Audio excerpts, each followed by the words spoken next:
The Beginner's Bible.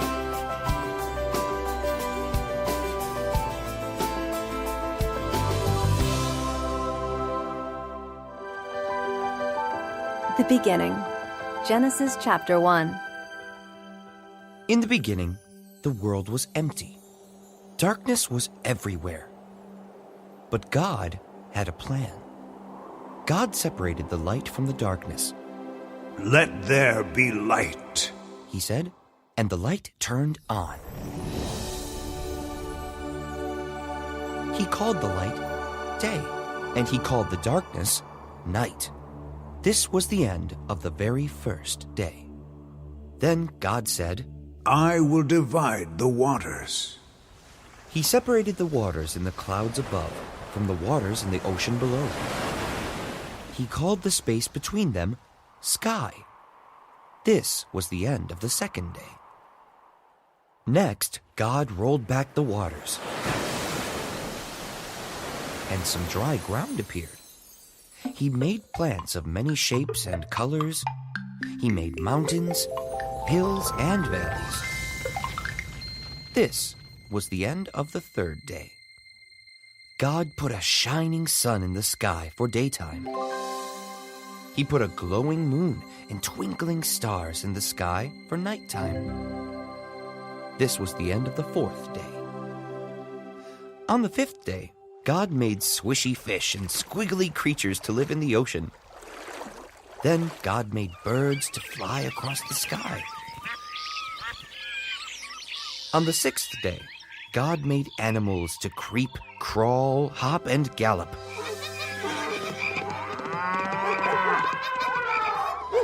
Then from the dust, God made the most wonderful creature of all, a person. God named him Adam. On the seventh day, God rested.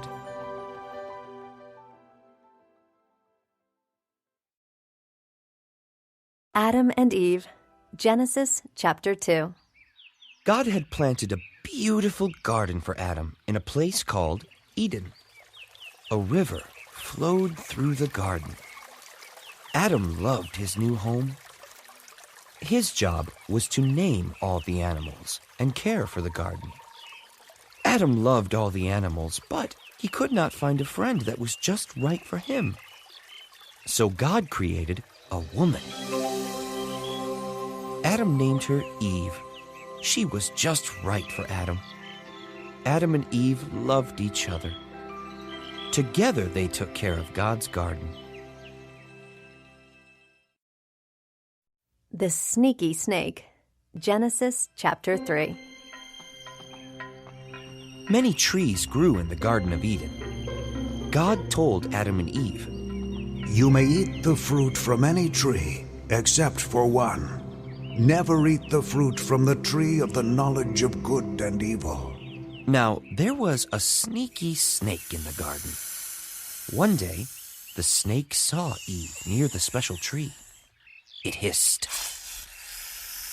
"Did God really tell you not to eat the fruit from this tree?" The snake wanted Eve to disobey God. It said, "You should try some of this tasty fruit. If you eat it, you'll be like God. You will be able to tell the difference between good and evil." The fruit looked tasty. Eve remembered what God had said, but she ate the fruit anyway. Then Eve gave some to Adam. He took a bite too. As the sun was going down, Adam and Eve heard God walking through the garden. He was looking for them. Adam and Eve hid among the trees. They were afraid. "What have you done?" God asked. "Did you eat the fruit from the forbidden tree?" Adam said, "Yes, but Eve gave it to me." Eve said, "Yes, but the snake tricked me." God told the snake, "Because of what you did, you will always crawl on your belly. Then he told Adam and Eve, Because you disobeyed me, you can no longer live in the garden." Adam and Eve left the garden.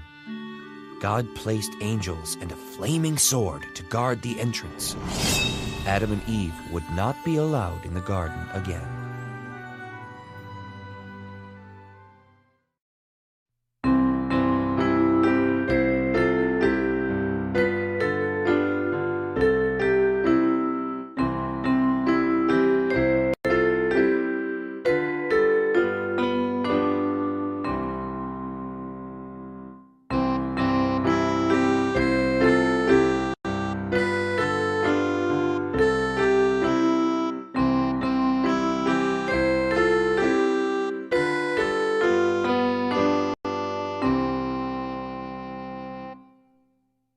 The United Pentecostal Church of Jamaica invites you to its 74th National Conference under the theme Repentance, Revival, and Restoration, February 24 to 27, 2020 at the UPCJ Multipurpose Complex in Monique, St. Anne. Come hear anointed and dynamic local and international speakers. Day sessions at 9 a.m. on Tuesday, Wednesday, and Thursday. Evening services from Monday to Thursday starting at 6:30 p.m. Special highlights on Youth Day, Thursday, February 27. For more info, call 876-960-2318. Come with a praise.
United Pentecostal Church of Jamaica invites you to its 74th National Conference under the theme Repentance, Revival, and Restoration, February 24 to 27, 2020 at the UPCJ Multipurpose Complex in Monique, St. Anne. Come hear anointed and dynamic local and international speakers. Day sessions at 9 a.m. on Tuesday, Wednesday, and Thursday. Evening services from Monday to Thursday starting at 6:30 p.m. Special highlights on Youth Day, Thursday, February 27. For more info, call 876-960-2318. Come with a praise.